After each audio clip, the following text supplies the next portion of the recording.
Since 2022, Hyundai has had their eyes set on Tesla, and they created the Ioniq 5, an SUV that is set out to take down the Model Y. And in 2025, things get a little bit more interesting. Today we have the 2025 Hyundai Ioniq 5 XRT, which is actually an off-road EV. Now, this is not really true off-roading, as it's not meant to climb rocks and things like that, but it will get you through some trails. Let's find out how.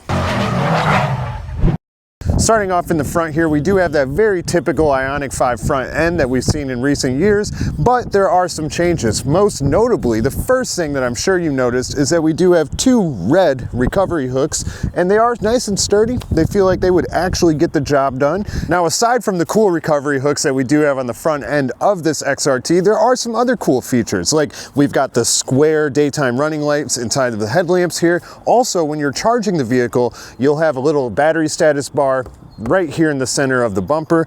Other than that, it's a very EV-like bumper. And something else that's specific to the XRT is the pattern that's on the trim here that you can see. It's very faint on the front bumper, but as we get around to the sides, you'll notice that the trim going around the wheel well does have it very prominently. And it's kind of like a digitized camo, sort of. Steve thinks it looks like Minecraft, but what you'll notice on the wheels is we do have 18-inch wheels with all-terrain tires, and the wheels themselves are very like industrial feeling, steely style wheel. I think they look pretty good. Never expected to see something like this on an EV though, that's for sure. But coming back further, we do have nice piano black side view mirrors with lane departure warning and 360 camera all the way around, so that's nice. And then also on the Ioniq 5, like always, we've got that flush door handle that's currently sticking out. That's how it is when it's unlocked, and when it's locked, it's nice and flush. Coming back further though, we do have some roof rails straight from the factory as well. Love to see that. More of that digi camo. And then what I really love about the Ioniq 5 though is the rear end, because the rear lights are very unique and interesting on the Ioniq 5. I really like them. They look fabulous. You've got the ginormous Hyundai logo right there in the center with Ioniq 5 and this massive light bar running all the way through. On the side here, you do have a little XRT symbol and an A-Track logo. And then also something new for 2025 is you get a rear window wiper. A lot of people have not liked that, so you finally get the rear window wiper, but it does have a spoiler, so I don't understand why it's not tucked up there at the top, but at least you get a rear spoiler. You're gonna need it when you're tearing on those trails, because this bad boy is gonna kick up a lot of dirt. But other than that, we do have a power lift gate in the back here. Opens up decently fast too, so not too bad, and tons of storage space. This is actually pretty deep, so not going to complain about that. On the left hand side though, we do have a 12-volt outlet in your cigarette lighter jack style, and then you can pull this up and you get your charging kit, tire mobility kit, and of course, will Hyundai eat the banana? So we'll find out about that, see how safe the Hyundai is. Nom, nom, nom. It ate that banana right up. All right, well, that about wraps up the exterior of the car. So let's go ahead and hop in the front, see what's going on there, and just how capable it is. Opening it up though, first thing you notice is lots and lots of black. The interior is basically entirely black, actually. So on the side door here, we have some not really even soft touch molding. It's more of just a hard plastic. And then we do have some leather here. And then you've got a nice little XRT space here with a nice little design, I guess, you know. Looks nice, looks cool. And then very standard door handles, very standard operations on the doors themselves as well. You can fold in the mirrors, operate your side view mirrors, lock and unlock the vehicle. Of course, one-touch operation for your windows and child safety lock. What else you have though is you do have an Ioniq 5 door sill. That looks nice. And then you've got fully powered seats as well. That's great. And also you do have fully powered seats on the Ioniq 5 XRT, and they are 8-way adjustable, so not full, you don't get the 12 range capability like in some vehicles, but you get 8. Other than that, the seats do look nice. They've got XRT stamped in them right in the center here. And other than that, they just look like a clean seat. They don't look very rugged or anything like that. They just look like a clean seat. Hopping in, Nice and comfortable, no complaints about that at all. Other than that though, it is a good seating position. Even though it is an SUV, it doesn't really look like one, but when you're sitting in it, it's a very upright seated position and it feels like an SUV in that sense for sure. Especially I've got tons of headroom up here, so Uncle Steve should fit just fine. But the steering wheel itself, nice shape. It's a very sporty style steering wheel for sure. And it's even got some paddle shifters, but on the left-hand side, we've got our driver's assistance buttons. And then on the right-hand side, we've got more of our multimedia controls. So yeah, there's also some extra buttons though. We've got our drive mode selector where you can go through My Drive, Eco, Normal, and Sport. What else is cool though is as you do that, you can actually see the lights on the steering wheel light up different colors to show you what mode you're in. So when you go into My Drive, it's purple, Eco, it's light blue, Normal, it's white, and Sport, it's red. I thought that was kind of neat. At the bottom here though, we've got the terrain mode. That's what brings the XRT to life and gets you on the trails. So we've got 3 options for that as well. You've got snow, mud, and sand, and also the lights light up just like they did for our drive mode selector. Kind of neat. Other than that though, we do have those rear paddle shifters, but they are actually for regenerative braking. They're not for paddle shifting. Moving on beyond our regenerative braking paddles, we've got very typical stock. So on the left-hand side, we've got our lights and our turn signal. On the right-hand side, we've got our front and rear window wipers. And then we've got that funky Hyundai gear selector that some people love and I don't really like. Last thing on the steering wheel itself, you do get full adjustability, but it is manual, no powered controls there, but at least you do get to adjust it. To the left of the steering wheel, we've got some more buttons and controls. You've got the brightness for your digital gauge cluster here, your traction control, the hold for your rear hatch, and then you've got the button to open up your charging port, your auto hold button, and your electronic brake system. Now moving on beyond our steering wheel, we do have this ginormous infotainment screen and digital gauge cluster here, and this is actually 2 12.3-inch displays, very crisp, very responsive, running Hyundai's latest software, wireless Android Auto, wireless Apple CarPlay. It's got it all. So what more do you really need? But what I actually love is, first off, you've got your hazard button directly below the infotainment screen. Great spot to have it. I know it's there. But what I really love is the physical controls for your heating and air. Semi-physical anyways. You've got tactical feedback and whatnot for your heating and air, but at least you don't have to fumble through the infotainment center to get to your heating and air controls. Other than that, you do have this row of buttons for your volume knob, your home, map, search, right? So you can kind of navigate your infotainment center without actually using it, which is nice. Now moving below these heating and air controls, we've actually got a little cubby area directly below it and this wide open space. And in here, we've got a 12-volt outlet in your cigarette jack style. And then we've also got a Type-C USB port. And then we've got this little storage space that's very small and is carpeted at the bottom. Bringing our attention to the center here, we do have something that is going to be incredibly dirty all the time. This piano black trim covering is very fingerprint attractive, very dust attractive, but it looks nice at least. You've got a nice sized wireless charging pad and 2 okay sized cup holders. And then you've got another row of buttons here for your heated front seats, your heated steering wheel, your 360 cameras, and your parking sensors. And then coming back to our actual center console here, it does open, so you've got a little bit of storage space. It's not very deep, but it is rubber lined at the bottom, so you won't hear too much jingling in there. But what's really neat is you can actually fold that up and you get even more storage area. So that's new for the 2025 Ioniq 5 for sure. But that does about wrap up the front. It's very practical. Not too confusing. I just wish it had a little bit more life about it. It does feel somewhat cheap. It's basically 100% plastic. I'm not a big fan of piano black either. It just always looks filthy, but looks are subjective. So let me know what you think. Do you think this is rugged enough to be considered the interior for an off-road vehicle? You'll have to let us know in the comments down below. In the meantime though, let's check out the back. It's pretty sweet. Coming into the rear here, we do have a lot of the same that we had in the front. All black, very typical door panel that we have on the front as well. What's nice though is you'll notice on both doors we do have a button for heated seats. That's pretty sweet. Also, we get another Ioniq 5 door sill as well. Nice to see that carry on to the rear. Often it's just the driver's door, but you also have a ton of space back here. It's incredibly spacious and it's pretty comfortable as well. Not only that, it gets more comfortable. You can recline these seats quite a bit, so it's a nice chill ride for a long ride for sure.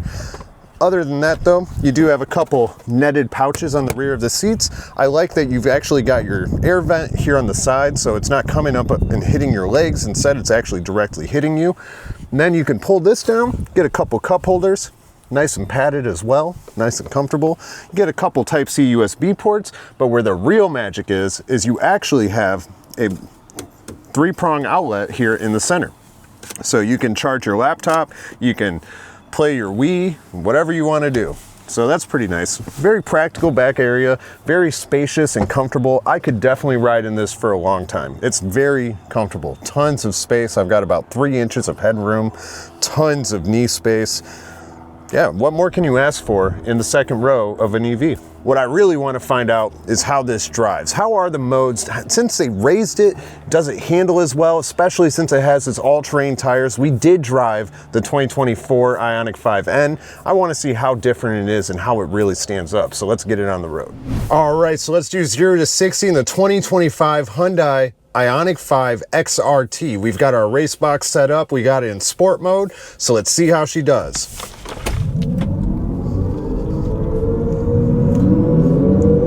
And we got 60 in 4.63 seconds. We hit 30 in 1.71. Hey, that's not too bad for something that's marketed as an off-road vehicle. So yeah, not too shabby. Not too shabby at all. It's a little bit slower than the Ioniq 5N, but still pretty quick. All right, now we're gonna do another 0 to 60 test, but this time I've got Uncle Steve in the car with me. You better put your foot all the way to the gas. Are you ready? Yeah, I'm ready. What do you think? How do you think this is gonna go? What did you do with it? 1.79, that's about what we got last time. And 4.85 on the 60. Hey, that's not too shabby. 4.85? Yeah, so it's like barely slower than it was with just me. Better than a gas engine. Way better than a gas engine.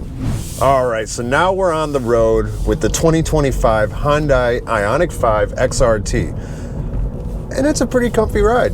You know, you don't hear a lot of road noise. Right now I do have the spaceship noise on though, so I hear that. It's not true engine noise. It's actually pretty quiet if you turn that off. The braking itself, it's okay. When you're trying to brake from a high speed though and come to a quick stop, it's not that great. It's not performance brakes. So you're not going to get those Brembo style brakes out of it. But it's definitely got a lot of power, a lot of torque that Steve will tell us more about.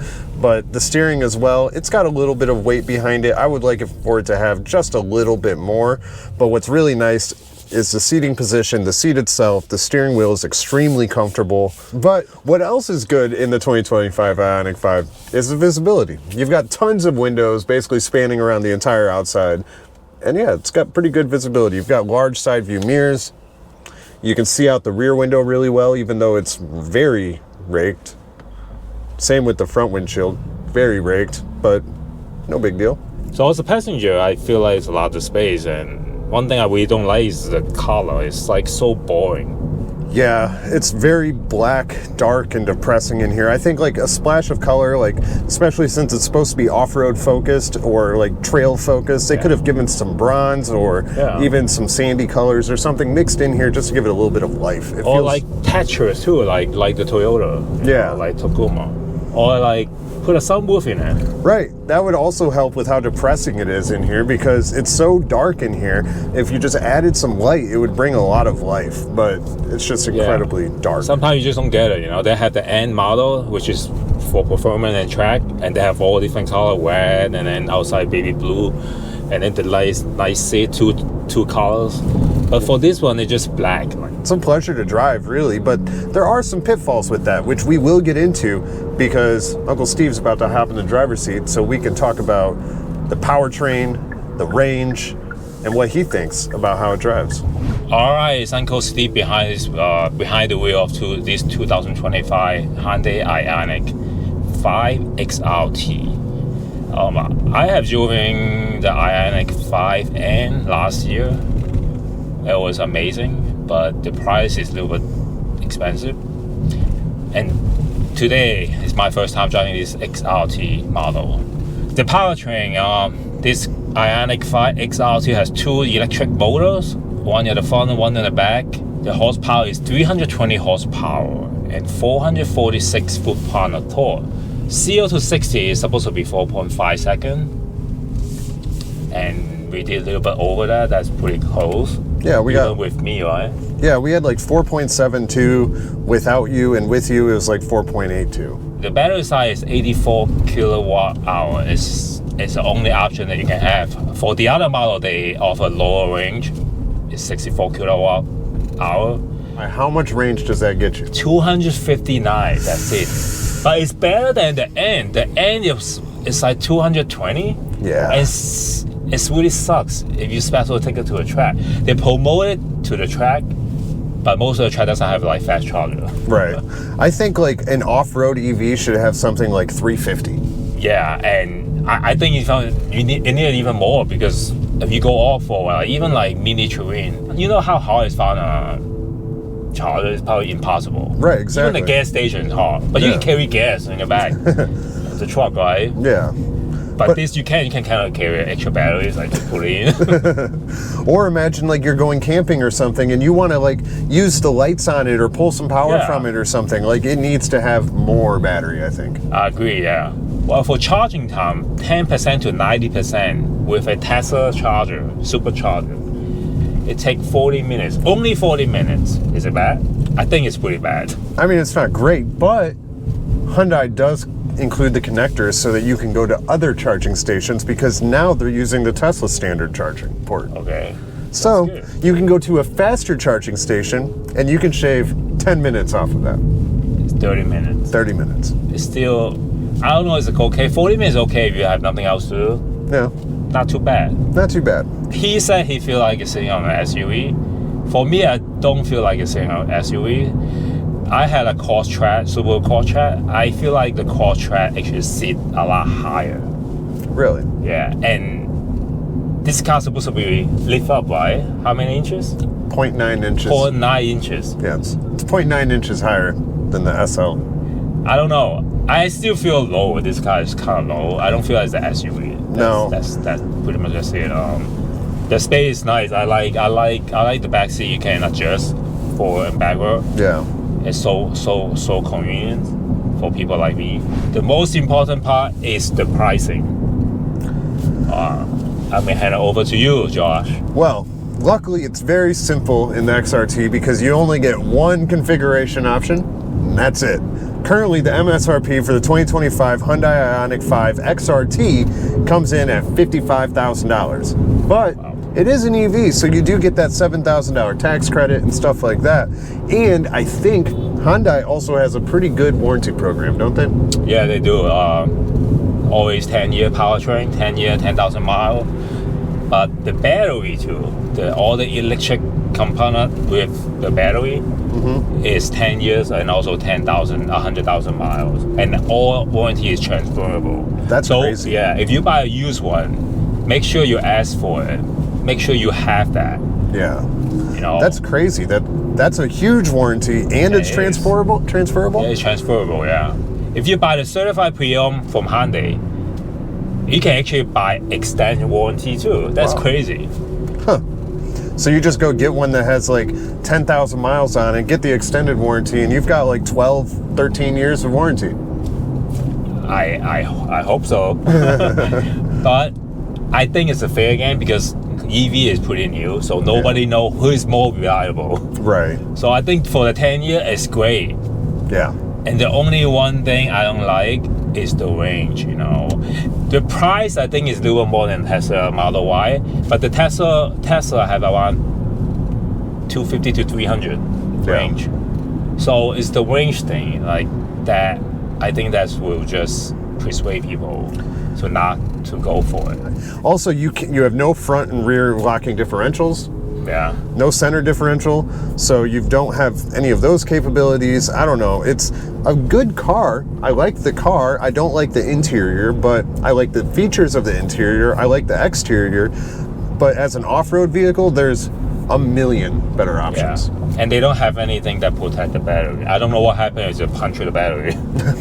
Well, while it's off-roading. Yeah, all I know is every time you open up your phone or your laptop or something like that, it says do not mess with the battery. So I'm imagining. And then you also have to think about water. Right. So it's pretty crazy. But for the look, actually not too bad. It's kind of different, right? Yeah. In my opinion, I think it's good, but except the range. But what do you think? Yeah, I mean, I think overall it's pretty good. I think it's a nice, large SUV, well, small SUV, but it feels more like a car to me. But I think it's a good one. I think it's worth checking out. It's a lot of fun to drive. It handles really well. So how about we try to ask the AI what AI think? Overall, I think the 2025 Hyundai Ioniq 5 XRT is a compelling option for buyers who appreciate the Ioniq 5's unique design and electric powertrain, but desire a more rugged look and a bit more capability for venturing off the beaten path or tackling challenging road conditions. It successfully blends the practicality of an electric SUV with a touch of adventurous spirit. While it involves some trade-offs in on-road performance and range compared to other trims, its unique styling and added ground clearance make it a distinctive and potentially more versatile choice within the Ioniq Q5 family. If you prioritize a comfortable ride and the ability to handle light off-road situations without sacrificing the benefits of an EV, the XRT is definitely worth considering. Well, so now you have the AI. I agree with it. I can kind of agree with it. Yeah, it didn't try to sell that it's like a great off-road vehicle or anything like that. Yes, it can help you venture off the beaten path a little bit. But also they didn't talk about the range. They should say like the range is not as good as another. Or it's like the range just really sucks for off-roading. AI is just fluffing Hyundai, that's all. But what you guys should do is you should go check one out if you're looking for a new EV SUV and you want something that does indeed look a little bit more rugged and indeed has a little bit more capability. But let us know in the comments below what you think of the 2025 Hyundai Ioniq 5 XRT and if you would pick up one. Smash up the likes, subscribe to the channel, and we'll see you on the next video.